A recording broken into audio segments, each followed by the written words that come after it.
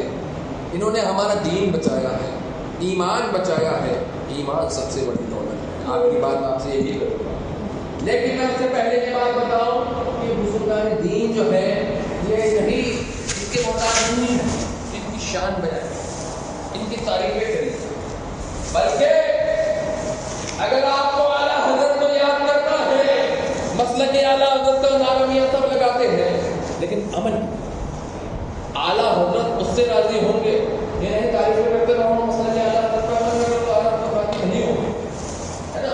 اعلیٰ حضرت ایسے راضی نہیں ہوں گے، اعلیٰ حضرت جب راضی ہوں گے تو اللہ حضرت کے تامین کرو، اعلیٰ حضرت کے مشن کو آپ کرو، اعلیٰ حضرت کیا چاہتے ہیں وہ کام کرتے ہیں، کیا شعر ہے؟ کام وہ لے لیجیے تم کو جو راضی کرے، ٹھیک ہو نہ میرا تم پہ کرو۔ اعلیٰ حضرت اس بات سے راضی ہوں گے، وہ اس بات سے راضی ہوں گے کہ تم اپنے ایمان کو، اور آخری وصیت بھی یہی کر کے چلے گئے کہ اب میں تمہارے بیچ زیادہ نہیں رہوں گا اور میرے جانے کا وقت قریب ہے، اور مجھے نہیں پتا جو میرے بعد آئے وہ تمہیں کیا درد دے، وہ تمہیں کیا سبق دے، اور لہذا میری تم سے آخری وصیت یہی ہے کہ اگر تم اپنی نسل میں بھی کوئی بدعقیدہ پاؤ، کوئی استاد رسول پاؤ، اسے اپنے اندر سے اس طریقے سے جدا کر دو جیسے کہ تم دودھ میں سے موتی کو نکال دیتے ہو۔ شریعہ فرماتے ہیں، کیا فرماتے ہیں؟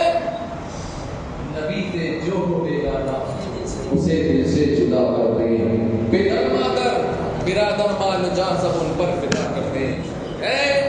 اور آج لیکن اب تم یہ دیکھو، اعلیٰ حضرت کی وصیت پہ عمل کرنے لائق ہو، اپنے گربان میں جھانکو، اعلیٰ حضرت کہہ رہے ہیں خدا نہ خواستہ کوئی تمہاری نسل میں بدعقیدہ پیدا ہو جائے، تم اسے اپنے اندر سے جدا کر دو جیسے دودھ میں سے مکھی کو نکال کے پھینک دیا کرتے ہو۔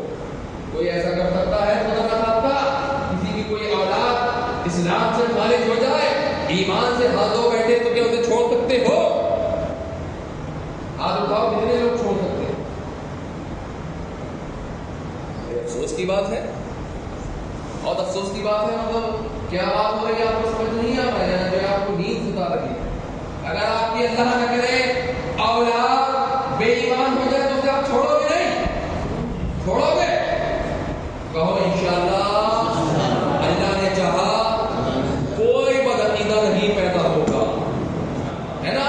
اور کوئی بدعقیدہ پیدا نہیں ہوگا، انسان پیدا تو صحیح ہوتا ہے انشاءاللہ، کوئی ہماری نسل میں انشاءاللہ کوئی بدعقیدگی نہیں آئے گی، کیونکہ ہمارے دل پہ امام احمد رضا کا تالا لگا ہوا ہے نا، ہمارے دل پہ احمد رضا کا تالا لگا ہوا ہے، بدعقیدگی یہاں انٹر نہیں ہو سکتی ہے۔ اور دیکھا کیا جا رہا ہے، جو ہماری بہنیں تھیں، میں کل بھی یہ بات کہہ کے آیا، جو ہماری بہنیں تھیں اب نہیں ہیں، کیا کر رہی ہیں؟ غیر لوگوں کے ساتھ بھاگتی ہوئی نظر آ رہی ہیں، غیر لوگوں کے ساتھ بھاگتی ہوئی نظر آ رہی ہیں۔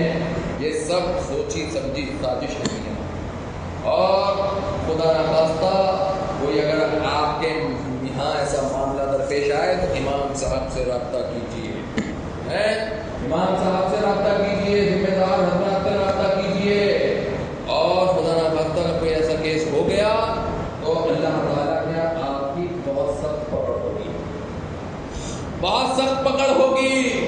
آج جو ماں بہنیں بے پردہ گھوما رہے ہو تم، میاں یہ مت سوچو کہ ہم نے تو کہا مانی نہیں ہے۔ ایک عورت جب میدان محشر کے دن حساب کتاب ہوگا تو ایک عورت جو جہنم کا عذاب جس پہ ہوگا تو وہ بے پردگی کی وجہ سے ہوگا، تو وہ ذمہ دار میرا باپ بھی ہے، اس کا ذمہ دار میرا بھائی بھی ہے، اس کا ذمہ دار میرا بیٹا بھی ہے، اس کا ذمہ دار میرا شوہر بھی ہے، لہذا اس کو بھی جہنم کا عذاب کرا جائے۔ جو شوہر حاکم ہے، والد کی ذمہ داری ہے بیٹی پہ نگاہ رکھے، بھائی کی ذمہ داری ہے بہن پہ نگاہ رکھے، اور بیٹے کی ذمہ داری ہے اماں پہ نگاہ رکھے۔ اور سوچو بے پردگی کی وجہ سے جب اس پہ عذاب ہو سکتا ہے، اور کسی کی خدا ناخواستہ بیٹی اسلام سے خارج ہو گئی تو اس پہ کس طرح سخت عذاب ہوگا، وہ کس رنگی میں مارا جائے گا، اس بات کا جو ہے عقل کے لاکھوں نومیاں آج نہیں ان کی پتہ، آج مدد مانگ سے کل نہ مانیں گے قیامت میں۔ حضرات محترم، جب سوچیے ایک نبی کا بیٹا جب بگڑ گیا تو اس کے لیے کوئی تخفیف نہیں، اس کی بھی خیر نہیں ہے۔ جب علیہ السلام نے کہا عرض کیا مولا بیٹا ہے، مولا بیٹا ہے، اللہ تعالیٰ نے فرمایا یا نوح انہ لیس من اہلک، یہ تمہاری اہل میں سے نہیں، یہ تمہاری اہل میں سے نہیں۔ جب سوچو نبی کا بیٹا اگر ایمان سے اسلام سے خارج تو اس کی بھی خیر نہیں ہے، تو میاں تم کس پانی میں ہو، اس لیے اپنی بیٹیوں پر نظر رکھو، ایمان کی حفاظت کرو۔ آخری بات کرو اور آپ کے درمیان سے ایمان سب سے بڑی دولت ہے۔ ایمان کو سب سے بڑی دولت کیوں کہا گیا ہے؟ ایمان کو سب سے بڑی دولت اس لیے کہا گیا ہے کہ ہم سب جانتے ہیں کل نفس ذائقۃ الموت، ہر نفس کو موت کا مزہ چکھنا ہے۔ بہت مذہب ہے، طرح طرح کے مذہب ہیں، لیکن الحمدللہ سچا مذہب اسلام کہتا ہے کہ کل نفس ذائقۃ الموت، اللہ تعالیٰ فرماتا ہے کل نفس ذائقۃ الموت، ہر نفس کو موت کا مزہ چکھنا ہے، جس نے سانس لی اس کو جانا ہے۔ سب مذہب کے آپس میں اختلاف ہے کہ مسلمان کہتا ہے تمہارے مذہب میں یہ بات نہیں ہے، دوسرے مذہب کا کہتا ہے مسلمان تمہارے مذہب میں یہ بات نہیں ہے، دوسرے ایک دوسرے کا کشمائی کی جاتی ہے، لیکن موت کو لے کے کسی کا اختلاف نہیں ہے۔